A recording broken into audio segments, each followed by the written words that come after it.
안녕하세요. 안녕하세요. 반갑습니다. 우리 앞뒤 좌우에 계신 분들 한번 다시 좀 바라보시고 인사 좀 나누실까요? 네, 인사 하셨겠지만 반갑습니다. 온라인으로 들어오신 분들도 오늘 약간 페이지가 좀 바뀌었어요. 중간에 전환이 한번 됐는데요. 소리가 지난주보다는 명료하진 않을 것 같긴 한데요. 그래도 귀 기울여 주시고 잘 들어주시면 좋겠고요. 또 같이 인사 나눠주시면 감사하겠습니다. 7월달 저희 사랑가 시리즈를 하고 있습니다. 마가복음 12장 30절에 나오는 그 4가지 사랑의 방법에 대해서 우리가 하나하나 생각해보고 있는 중이죠. 본문 말씀 한번 다시 읽으면서 시작하면 좋을 것 같습니다. 마가복음 12장 30절 말씀 한 목소리로 같이 읽어보겠습니다. 내 모든 마음과 모든 영혼과 모든 뜻과 모든 힘을 다하여 주 너의 하나님을 사랑하여라. 여기 괄호에 그 영어 단어도 써놨어요. 번역이 영어로는 저렇게 됩니다. Heart, Soul, Mind, Strength 이렇게 있어요. 그래서 이 4가지 범주, 어찌 보면 전인격적인 범주, 총체적인 범주 이렇게 말씀드릴 수 있는 그런 너희 모든 것을 다해서 하나님 사랑하라는 그런 내용인데요. 첫 시간에는 마음에 대해서 다뤘고 마음은 의지와 관련이 있다. 의지의 사랑과 관련이 있다. 이런 얘기를 했었습니다. 지난주에는 영혼에 대해서 얘기했었어요. 소울, 감정에 대해서 얘기했었고요. 오늘은 제목이 뜻의 노래입니다. 뜻이라는 건 어떤 의미일까? 뜻은 아주 단순하게 말씀드리면 지성과 연결됩니다. 그리고 다음 주에 다룰 힘은 몸의 실천, 이렇게 연결이 된다고 볼 수가 있습니다. 어느 것 하나 중요하지 않은 게 없어요. 사실 이 4가지 방식들이 이렇게 나누어져 있긴 하지만 굉장히 다 중요한 내용들입니다. 이 모든 것을 다해서 너희가 하나님을 사랑해라라고 명령을 하셨는데 또 권고라고 볼 수 있겠죠. 근데 이렇게 하신 이유는 우리가 그렇게 할 수 있기 때문이라고 저는 믿습니다. 그거 너무 이상적이지 않아요? 이런 마음으로 집에 발을 빼는 그런 우리 마음의 태도보다는 좀 높은 이상일지라도 거기를 향해서 일단 한 걸음이라도 걸어가 보는 그런 태도가 우리가 좀 우리에게 필요한 태도가 아닐까 그런 생각을 해보게 됩니다. 높은 이상에 대해서 늘 내가 살아봤는데 그거 잘 안 돼요. 그런 게 안 되는 거예요. 이런 식으로 얘기하는 것보다는 언젠가 한 사람은 되지 않겠어요? 약간 이런 마음을 가지고 높은 이상을 갖고 걸어가 보는 거죠.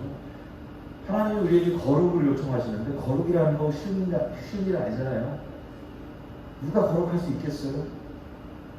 근데 그렇게 얘기하면 다시 편원되는 거죠. 다시 인간이 다 그런 거지 하고 그냥 끝내버리면 우리끼리 위로하고 말면 그게 무슨 의미가 있겠습니까? 그래도 높은 이상을 가지고 걸어가 봐야죠. 그죠? 그런 마음을 가지고 이번 한 달을 좀 생각해 보면 좋겠다는 마음입니다. 오늘 하나님을 사랑하는 방법 3번째, 이것도 만만치는 않은데 그래도 우리가 그 자세로 좀 같이 생각해 보면 좋겠는데요. 뜻에 관련된 그런 이야기입니다. 관련된 노래들을 또 준비를 제가 해놨어요. 우리가 함께 본문에서 읽었지만 뜻을 영어로 마인드라고 한다 말씀을 드렸고, 이 마인드가 이 성경에 쓰여져 있는, 신약 성경에 쓰여져 있는 그리스 원문에는 디아노이아라고 써 있더라고요. 디아노이아. 김그리치라고 하는 그리스어 사전을 찾아보면 이렇게 설명이 되어 있습니다. 저게 디아노이아라고 있는 건데요. Mind, Understanding, Intelligence. 그래서 뜻, 이해, 지성 이런 의미로 쓰여요. 이 단어가 쓰인 다른 본문을 하나 보면은 그 의미가 아주 명료해지는데요. 요한 1서 말씀이에요. 한번 같이 읽어봐도 좋을 것 같습니다. 요한 1서 5장 20절 말씀. 하나님의 아들이 오셔서 우리에게 깨달을 수 있는 능력을 주셨기에 이제 우리는 진리이신 하나님을 알 수 있게 되었습니다. 우리의 생명은 참되신 하나님 곧 그분의 아들 예수 그리스도 안에 있습니다. 그는 참 하나님이시며 영원한 생명이십니다. 아멘. 아멘이신 말씀인데 여기 보면 디아노이아라는 게 있습니다. 그죠? 깨달을 수 있는 능력, 깨달을 수 있는 능력이 디아노이아라고 하는 것이고요. 오늘 우리가 다루고 있는 뜻의 번역이라고 말씀드릴 수 있습니다. 읽은 그 말씀의 표현처럼 깨달을 수 있는 능력. 사실 지난주에 우리가 다룬 영혼의 의미, 소울의 의미랑은 사뭇 다른 주제라고 볼 수가 있어요. 그래서 간혹 내용이 좀 부딪힌다는 생각을 하게 될지도 모르겠습니다. 지난주에는 감성을 다해서 뭔가 소울을 다해서 이렇게 하라고 했는데 이번에는 또 그게 아니네요. 이렇게 이야기할 수 있다는 거죠. 우리가 보통 저 사지선다 교육체계를 통해서 공부를 해와서 아마 그런지도 모르겠다는 생각이 들거든요. 너무 사지선다에 익숙하다 보니까 뭐 그중에 하나를 골라야 될 것 같은 그런 느낌이 들어요. 네 가지 또 예를 들고 있기 때문에 그런 게 아니죠. 근데 이번에 제가 사지선다에 대해서 좀 한번 조사를 해봤습니다. 여러분 사지선다라는 표현을 굉장히 많이 듣잖아요. 그게 무슨 의미예요? 사지선다가 네 개 중에 하나 고르라는 얘기인 것 같긴 한데 사지선다 이게 무슨 뜻이지? 그 맨 마지막에 가짜가요. 만약에 가짜 쓰더라고요. 많다 할 때, 다수 할 때 그 가짜인데 그 무슨 뜻일까요? 네 가지의 그 항목, 네 가지 가지 중에서 선택한다. 많은 것을? 이게 무슨 뜻이지? 근데 가짜를 가만히 살펴보니까 그 속뜻으로 이런 뜻이 있더라고요. 낫다, 더 좋다, 뛰어나다 의 의미의 다자가 있더라고요. 같은 다자인데 그런 의미로 쓰인다는 거예요. 그러니까 그 네 가지 중에 가장 좋은 것을 골라라. 그런 의미가 사지선다가 되는 건데 오늘 주제랑은 아무 상관이 없습니다. 왜냐면 제가 준비하다가 사지선다가 도대체 뭐였지? 찾아보니까 그런 의미더라고요. 우리가 이렇게 사실 내용 잘 모르고 그냥 쓰는 말도 참 많이 있는 것 같아요. 이런 것들 하나하나 좀 다시 새겨보는 거는 의미가 있지 않을까 싶어요. 그런 태도가 굉장히 중요한 것 같습니다. 아무튼 어떤 거 하나를 고를 문제가 아니라는 거죠. 마음을 고르든지 뜻을 고르든지 목숨을 고르든지 뭐 몸을 고르든지 해라 이런 게 아니라는 거죠. 다 중요하다는 겁니다. 그런데 이 네 가지가 말입니다. 다 달라 보이지만 결국은 다 같은 내용이구나 하는 생각을 여러분들 결국 하시게 될 거예요. 사실 이게 다 같은 내용이기도 하거든요. 몸과 마음 다르다고 생각하지만 사실 몸과 마음이 연결되어 있는 거 아시죠, 여러분? 몸이 아프면 마음이 아프고요. 마음이 아프면 몸이 아파져요. 몸과 마음은 전혀 다른 문제인 듯 하나 다 연결되어 있습니다. 실은 하나예요. 본문의 네 가지 사랑의 방식이 모두 달라 보이거나 서로 상충되어 보이기도 하지만 조금 더 생각해 보면은 모두 같은 얘기임을 알 수가 있어요. 그리고 한 가지 스토리라는 것을 알 수가 있어요. 여러분 메비우스의 띠라는 거 혹시 들어보신 적 있으시죠? 이렇게 생긴 거죠. 이렇게 종이 띠 하나를 뒤집어 가지고 붙여버리잖아요. 그러면 안팎이 사라져요. 굉장히 재미있는 메비우스라는 사람이 이걸 좀 발견했다고 하는데요. 저도 이걸 어렸을 때 학교 다닐 때 이제 여기다 보통 선생님들이 연필로 선을 긋게 하거든요. 앞면부터 선을 그어가면 결국 그 선이 만나요. 같은 면인 거예요. 그러니까 분명히 만져보면 앞뒤가 분명히 있는데 결국은 이게 하나라는 거죠. 달라 보이지만 같은 거라는 거예요. 그러니까 제가 지금 말씀드리고자 하는 것은 메비우스의 띠를 설명하려는 게 아니고 이 네 가지 사랑의 방식, 하나님을 사랑하는 네 가지 방식이 달라 보이지만 결국은 같다. 한 가지다. 이 얘기를 드리고 싶은 겁니다. 지난주에는 영혼, 진심, 소울, 감정이 필요하다는 얘기를 이제 말씀드렸는데 오늘 우리가 집중해서 바라봐야 될 내용은 사실 뭐냐면 그것과 내용은 조금 다른 느낌이죠. 사실에 관련된, 팩트에 관련된 얘기, 이해에 관련된 얘기를 제가 좀 해보려고 합니다. 메비우스가 아직 있네요. 여기 보면 예를 들어서 우리가 이런 걸 해보면 재밌을 것 같은데 이 앞쪽에다 몸이라고 쓰고 이 뒤쪽에다가 마음이라고 써놓고요. 그걸 이렇게 선을 이어가고는 몸과 마음이 만나요. 이게 너무 재미있는 그런 생각을 하면서 이 그림을 봤었는데요. 오늘도 그래서 여러분께 뜻에 관련된 노래들을 제가 몇 곡 불러드리려고 합니다. 오늘 준비한 첫 번째 곡은 잠잠하라라고 하는 제목의 곡이에요. 먼저 노래를 들려드리고 같이 이야기를 좀 더 나눠보도록 하겠습니다.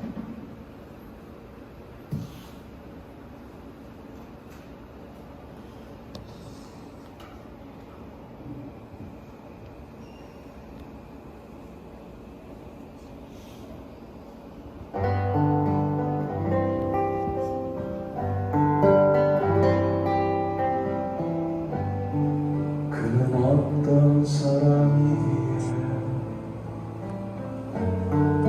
바람이 순종하는가?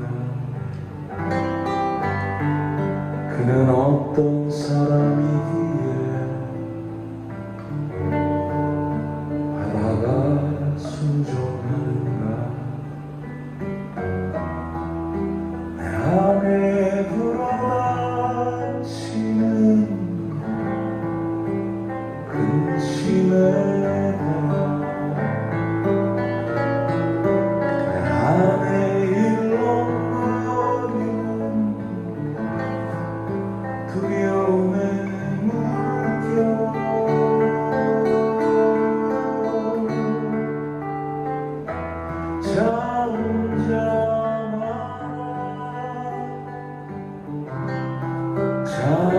잠잠하라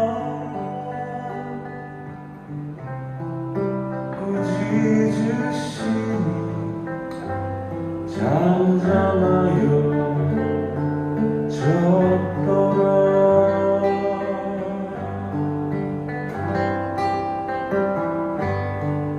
주여 구원하여 주소서. 너희가 죽겠나이다.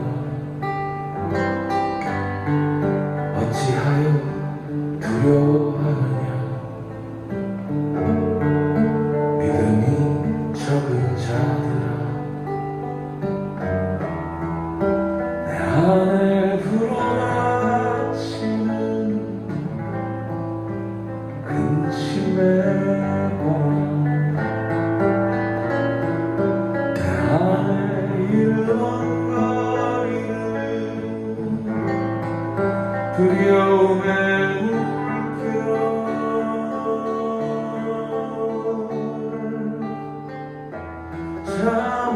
잠잠하라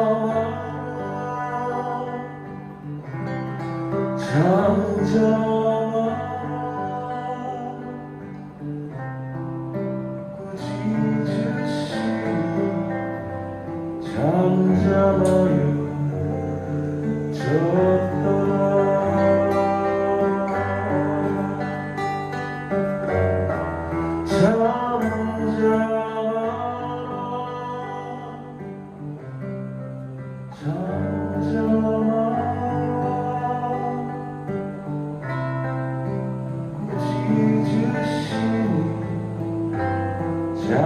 잠잠하여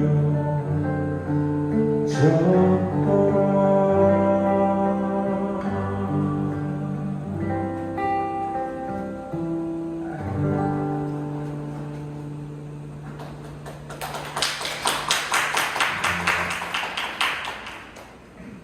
잠잠하라라고 하는 노래를 불렀습니다. 여러분, 제가 노래 마스크 안에서 한 거예요. 이게 뭐 보이지 않아서 그래서 틀어놓고 이렇게 하시는 거 아니에요? 뭐 조심하실까봐.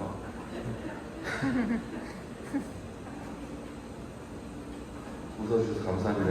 네, 오늘 준비한 개그였는데요. 약간 아슬아슬했네요. 이 노래는 제가 굉장히 신나한 마음을 가졌던 어떤 날 만든 곡이에요. 근데 이제 그 성경의 말씀에 보면은 그 갈릴리 바다를 잠잠케 하시는 예수님의 기사가 있잖아요. 그걸 읽으면서 묵상하면서 그 바다가 잠잠해졌다면 이 바다도 잠잠해지겠지? 이런 생각을 가지고 이 노래를 만들어서 가사를 제가 썼다기보다는 성경에 있는 말씀을 그대로 가지고 노래를 만들어서 불렀습니다. 누구를 들려주려는 목적이었다기보다는 그 풍랑이 있는 제 마음을 스스로 좀 위로하고 잔잔케 하고 싶은 마음에 저를 위해서 불렀던 노래, 만들어 불렀던 노래인 것 같아요. 이 노래를 그렇게 불렀었는데요. 그러니까 좋더라고요. 노래도 잔잔하지 않습니까? 정말 이 마음에 부는 풍랑, 제발 좀 잠잠해지거라 하는 마음으로 계속 힘들 때마다 불렀던 곡이고 한데요. 근데 제가 이 노래를 계속 반복해서 부르다 보니까 1절에는 제가 굉장히 신경 써서 이 노래를 불렀는데 2절 가사를 거의 염두에 두지 않고 이 노래를 부르고 있다는 사실을 좀 뒤늦게 알게 됐습니다. 2절에 보면은 예수님이 꾸짖으셨던 대상이 하나 더 나와요.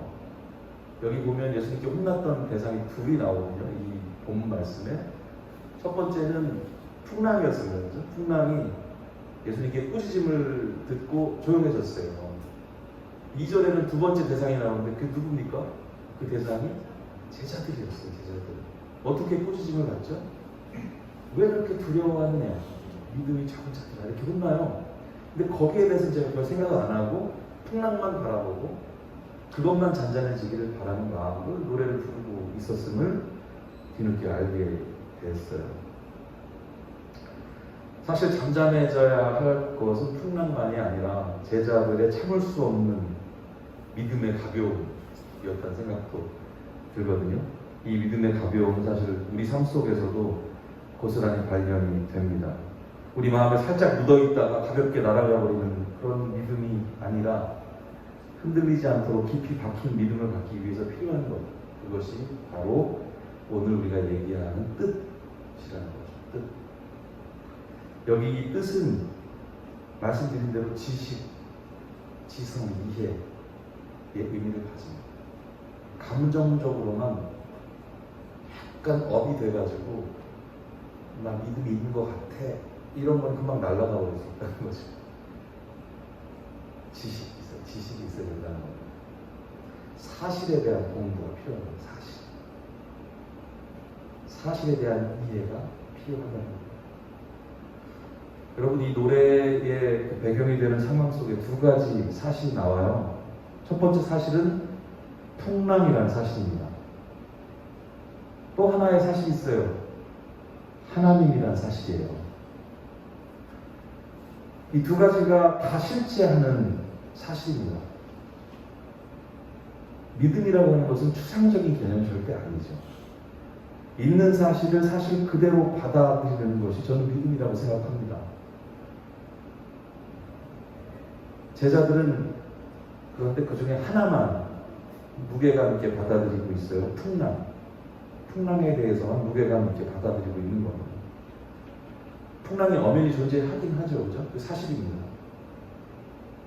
풍랑이 없어, 정신통일을 할 필요가 없어요. 근데 많은 경우에 신앙을 그렇게 생각하는 경우도 있는 것 같습니다. 마치 코끼리를 냉장고에 넣는 것처럼 문을 연다, 코끼리를 넣는다, 문을 닫는다. 그렇게 해서 코끼리가 냉장고에 들어가면 그럼 일종의 정신통일인 거잖아요. 신앙은 정신통일이 아니에요. 그죠? 여러분, 신앙이라고 하는 것은 사실에 근거한다. 왜냐하면 하나님이라는 사실이 존재하기 때문입니다. 여러분, 하나님 다 믿으시나요? 설마요. 그죠? 여러분, 하나님 다 믿으시죠? 하나님 사실이에요. 풍랑도 사실이지만 하나님도 사실입니다. 우리가 추구해야 될 삶은 풍랑이 없는 삶이 아니라 하나님이 있는 삶이에요. 하나님이 계시다고 하는 것을 인정하는 삶인 거예요. 받아들이는 삶인 거예요. 왜냐하면 그 사실이거든요. 그 삶이 복된 삶인 것이죠. 제자들은 그분의 능력에 대해서 많이 들었어요. 하지만 그 사실을 무겁게 받아들이지 못하고 있는 모습을 보이고 있습니다. 그래서 믿음이 적다라고 꾸짖음을 듣고 있죠. 믿음이 없다라고 안 하시고 적다라고 말해주셔서 감사할 따름이죠. 그렇죠? 받아들이는 무게의 균형이 필요한 것이죠. 풍랑과 하나님의 균형. 하나님만 바라보면 안 되죠. 풍랑도 바라봐야 되는 건 맞습니다. 우리가 인생을 살고 있기 때문에. 말씀 읽겠습니다. 히브리서 11장 1절 말씀. 같이요. 믿음은 바라는 것들의 실상이요 보이지 않는 것들의 증거니. 이 말씀을 읽을 때마다 참 감탄이 나오는 말씀입니다. 가만히 한번 다시 잘 바라보세요. 믿음은 바라는 것들의 실상이요 보이지 않는 것들의 증거다. 내가 믿음의 행동을 할 때 믿음이 믿음 행동을 할 때 그것 자체가 하나의 사실이 되는 것이고, 그리고 이것이 보이지 않는 어떤 것에 대한 증거가 된다는 것이죠. 믿음이 실제고 증거라는 얘기를 하고 있는 건데요. 그 전제는 바라는 것, 어떤 사실이 있다는 겁니다. 그래서 그 사실에 근거한 행동을 하게 되는데 그것을 믿음이라고 부른다는 거예요. 우리는 하나님이라는 사실을 믿습니다. 그래서 교회에 오죠. 그리고 그분께 찬양합니다. 왜요? 그 사실을, 하나님이라는 사실을 우리가 받아들이기 때문이에요. 믿음은 그래서 추상적인 게 아니에요. 사실을 사실로 받아들이는 거예요. 단지 지금 눈에 보이지 않을 뿐이에요. 모든 사실이 눈에 보이는 건 아니거든요.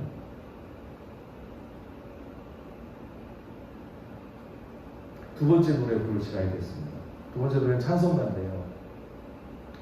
내 집은 강한 성이요 라고 하는 아주 좋은 찬송가입니다. 마틴 루터, 종교개혁가인 마틴 루터가 만든 노래입니다.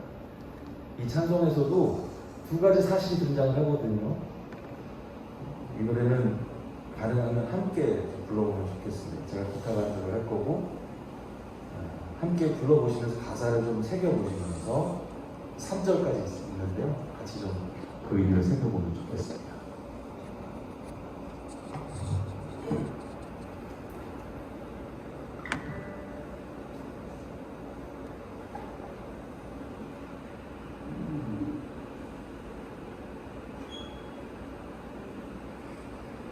제가 부르면 따라서 불러주시면 돼요.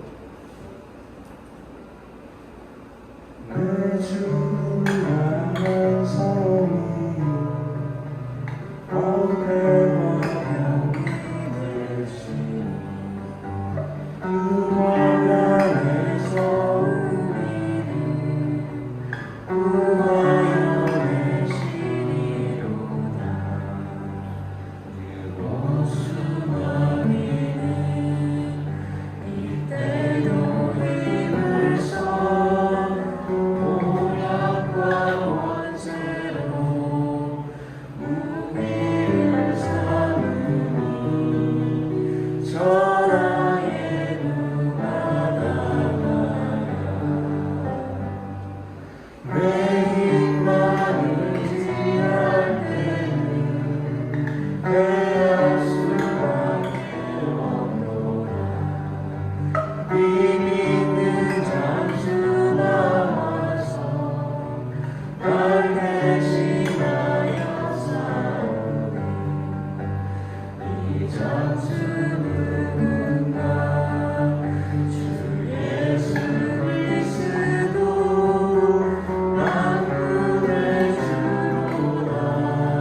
내 주는 강한 성이요 함께 찬송하셨는데요.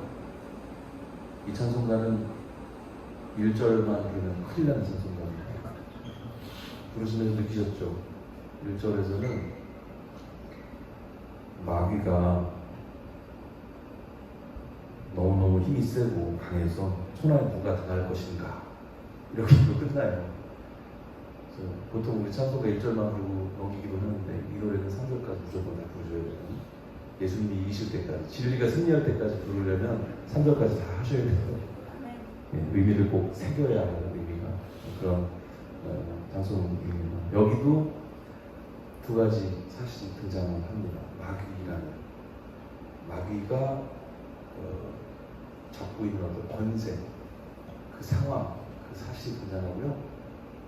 예수 그리스도의 승리라고 하는 그 사실이 등장을 하죠.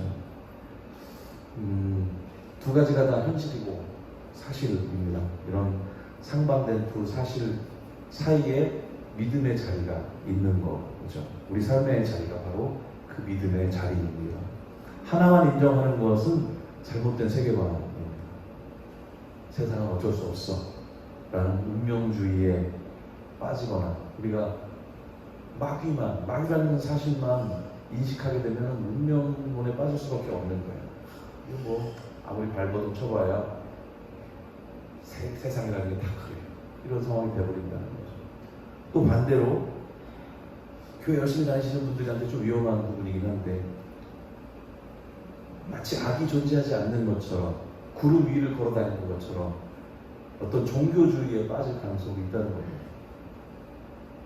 나는 잘 피해가지고 있으니까 세상적인 어려움을 별로 겪지 않는 분들도 있을 수 있으니까 그런 것들 피해 다니면서 교회 열심히 다니면서 늘 잔치 분위기에서 인생을 살 수 있다는 거죠. 그런 종교주의에 빠질 수 있는 위험도 있습니다. 하나님만 볼 때 그것도 잘못 보고 있는 거지만 하나님만 생각할 때 그럴 수 있다는 거예요. 그 두 가지를 다 우리가 함께 봐야 하는 자리가 우리가 부르심을 받은 인생이라고 하는 장소이다, 시간과 장소이다, 이렇게 말씀드릴 수가 있겠어요. 믿음이라고 하는 것은 이 팽팽한 두 사실의 긴장 사이에 존재합니다. 그 긴장의 자리가 말씀드린 우리 부르심의 자리라고 하는 것을 같이 꼭 기억을 하시면 좋겠습니다. 전도할 때도 마찬가지인 것 같아요. 우리가 복음 전도를 할 때도 예수 믿으면 복 받아요. 그렇게 꼭 틀린 말은 아니지만 잘못 전달을 할 수가 있는 것 같아요. 예수 믿으면 갑자기 아픈 몸이 건강해지고 가난한 사람이 부자가 되고 그렇습니까? 오히려 더 힘들어질 수도 있어요. 그러나 하나님이란 현실을, 그 사실을 인식하고 받아들이는 삶을 시작한다는 거가 차이가 있는 거죠. 힘든 인생이라고 하는 사실 플러스 하나님이라는 사실을 인정하는 삶으로 들어가는 것이지, 그렇죠? 그 하나님을 내가 인정한다고 해서 상황이 다 바뀌는 게 아니라는 겁니다. 우리가 복음을 전할 때 그 사실을 꼭 기억을 하면 좋을 것 같아요. 예전에 백범 김구 선생님이 우리가 나라를 빼앗겼을 때 그런 얘기를 하셨던 기억이 납니다. 내가 독립조선에서 독립된 나라에서 나라가 독립이 되기만 한다면 정확한 어휘는 기억이 안 나지만 내가 독립된 조선의 문지기라도 하고 싶다. 이분은 굉장히 사실 어찌 보면 지체가 높으신 양반이셨는데 그럼에도 불구하고 그렇게 사실 수 있는 분이셨음에도 불구하고 그렇죠? 질서를 추구하셨던 거죠. 질서. 우리나라의 주권, 그 질서가 생긴다면 나는 그 질서 안에 맨 아래자리라도 거기를 내가 들어가겠다. 이 혼탁한 시대에 내가 잘 먹고 잘 사는 인생을 사는 것보다는 그 질서 안으로 들어가겠다라고 하는 거죠. 저는 이 태도가 굉장히 그리스도인들에게 필요하다고 생각합니다. 하나님 나라라는 질서 안으로 내가 들어가는 거, 이것이 복음을 소유한 사람들의 정체거든요. 더 힘든 삶을 살 수 있어요. 하지만 개념이 다른, 차원이 다른 그런 삶의 여정 가운데 들어가게 될 것이다. 이걸 우리가 인식하고 그 멋스러움을 전달해야 된다고 생각합니다. 복음의 미학이랄까요? 예수 믿는 것의 아름다움을 전해야 되는데 그냥 세속주의랑 똑같아. 예수 믿으면 돈 많이 벌고 병 고치고 다 좋아질 거예요. 그거 거짓말이에요. 주의하셨으면 좋겠어요. 복음이라는 것이 무엇인지 우리는 성경을 통해서 예수님의 모습을 통해서 정확하게 알 필요가 있는 거죠. 세 번째 노래를 부르겠습니다. 세 번째 준비한 곡은 그대 같은 노래라고 하는 잔잔한 노래거든요. 주무시지 마시고 눈은 감으셔도 괜찮겠습니다.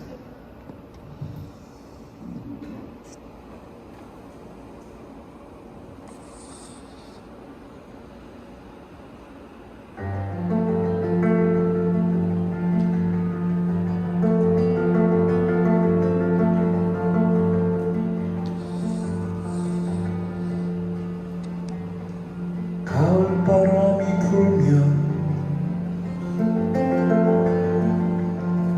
사람들은 책을 읽기 시작해 공부를 시작해 생각을 시작해 내가 그댈 만나던 일요일처럼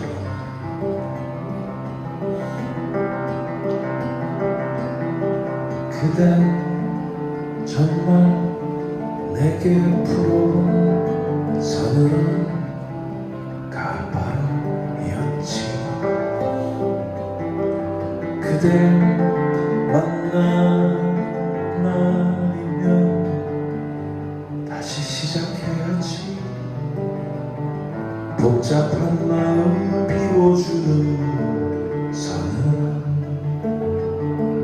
바람이 불었지.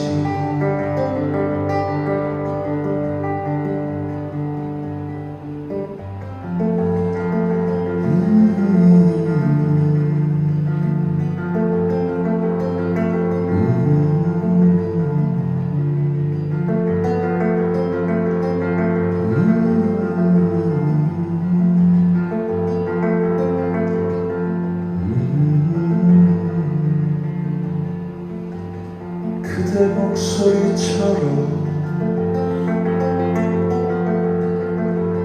가을바람 조용하게 말하지. 겨울이 온다고 모두 다 알도록 서늘한 바람으로 일깨워주지.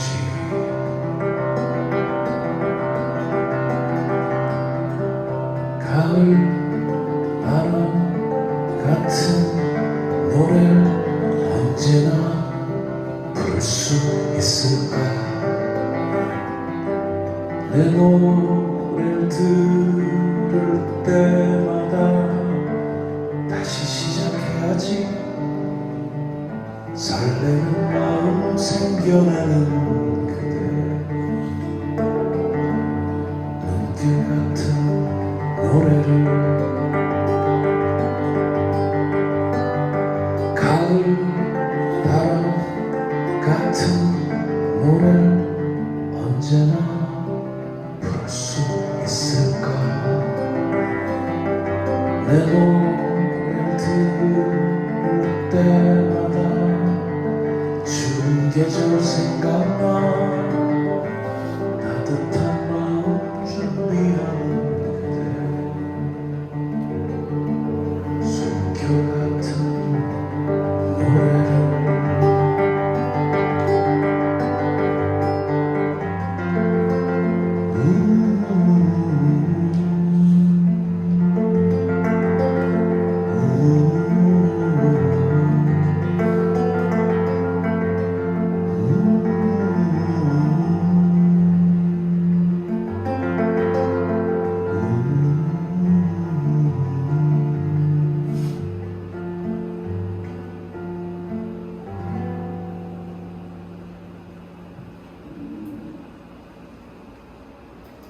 잘 들으셨어요?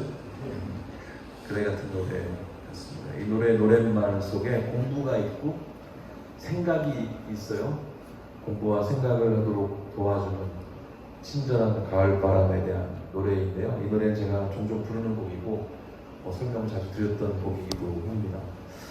오늘은 좀 다른 얘기를 해보고 싶은데, 가을바람 자체도 사랑의 모습이지만 이렇게 생각하고 공부한다는 것이 결국 사랑한다는 것과 연결된다, 이런 사실을 좀 말씀을 드리고 싶어요. 공부한다는 게 사랑한다는 것과 연결이 된다, 뭐 이런 얘기인데요. 그게 바로 뜻을 다해서 사랑한다는 말의 의미라고 말씀드릴 수가 있습니다. 지성을 다해서 사랑한다고 하는 것은 대상을 알고 싶어하고, 그래서 대상을 공부하고 이해하는 이예요. 우리 대중음악들 속에도 이런 종류의 사랑의 흔적이 보여요. 여러분, 제가 옛날 사람이라 옛날 노래 몇 곡을 좀 떠올려 보게 됐는데, 산울림의 노래 중에 너의 의미라는 곡이 있습니다. 아, 이게 옛날 노래는 아닐 수 있겠네. 아이유가 리메이크를 했었으니까. 여기 보면 너의 그 한마디 말도 그 웃음도 나에겐 커다란 의미, 이렇게 시작된 곡이 있어요. 중간에 어떤 가사가 나오냐면 너의 모든 것은 내게로 와 풀리지 않는 뭐가 된다고요? 수수께끼가 돼. 사랑해본 사람만 알 수 있는, 누군가 사랑하게 되면 그 사람의 모든 게 다 궁금해져요. 모든 게 다 수수께끼 같아요. 그 사람이 왜 그런 얘기를 했지? 왜 저런 옷을 입었지? 왜 저런 동작을 했을까? 모든 게 궁금해지죠. 알고 싶어져요. 이선이라는 가수가 알고 싶어요라는 노래를 부르기도 했었어요. 여기 보면 중간에 이런 가사가 나옵니다. 알고 싶어요라는 노래 아세요 혹시? 옛날 분이시네요. 때로는 일기장에 내 얘기도 쓰시나요? 바쁠 때 전화해도 내 목소리 반갑나요? 이런 노래만 있어요. 너무너무 대상을 알고 싶고 이해하고 싶은 그 사랑의 마음이 전달되는 이런 노래들이죠. 그래서 공부하고 이해하려고 애쓰게 되는 게 사랑의 방식과 연결된다, 이렇게 말씀드릴 수가 있겠습니다. 저에게도 이 뜻의 의미와 관련된 작은 경험이 하나 있어서 조금 쑥스럽긴 하지만 좀 나눠보려고 합니다. 어떤 날 어떤 분의 블로그를 제가 좀 읽게 됐는데, 이런 블로그였어요. 그래서 보면 트랙 5 돼갖고 거창한 성공감 대신 소소한 일상을 노래하다 해서 어느 분이 무언가를 계속 리스트업을 했는데 이 5번째 맥락에 제 노래 한 곡이 소개되고 있더라고요. 1303이라고 하는 곡이 소개되고 있었는데, 제가 좀 깜짝 놀란 게 사실 그렇죠. 제가 노래한 지가 거의 30년이니까 이런 글들이 종종 있습니다. 이제 종종 보게 되는 글이긴 한데, 제가 이번 글을 보면서 느낀 거는 이 깨알같은 디테일, 정말 너무 놀랐어요. 이 글을 다 소개할 수는 없고 이 글 속에 각주 번호를 달아놨더라고요. 사실 블로그에 각주 다는 사람 별로 없거든요. 마치 논문처럼 각주를 달아놨는데, 제가 그 각주를 찾아서 좀 읽어봤습니다. 이게 뭔가 하고, 제 거에 해당되는, 제 노래만 있는 건 아니고요. 요 챕터 트랙 5의 노래가 한 거의 7, 8곡 소개가 되고 있었는데 그 중에 한 곡이었어요. 근데 제 노래에 대한 설명 글에 각주가 한 4-5개가 달려있는 거예요. 그래서 각주를 찾아 들어가 봤더니 또 깨알같은 글씨로 각주가 달려있는데, 그 중에 이런 글이 있는 거예요. 이일스는 한국교회의 종교성은 넘쳐나지만 일상성은 부족하다는 이야기를 하곤 했다. 그리고 그의 신앙과 노래들을 들을 수 있는 영상은 어쩌고 주소로 달아놨어요. 또 하나는 지하철 판매원의 멘트는 4집 수록곡 지하철 에피소드, 청각장애인 엄마와의 대화는 1집 수록곡 철수 엄마, 김치 국물이 샌 이야기는 2집 수록곡 황금김치에 담겨있다. 제가 가까운 교회에 10년을 있었는데 여러분들은 잘 모르시는 내용이시죠? 알아봤어요. 제가 이 글을 읽으면서 느끼게 된 느낌이 뭐였냐면, 사실 저도 제 노래가 몇 집이 수록된지 가끔 헷갈릴 때가 있는데, 제가 이 디테일한 글을 읽으면서 내가 사랑받고 있구나, 이런 느낌을 진짜 울컥하게 받았어요.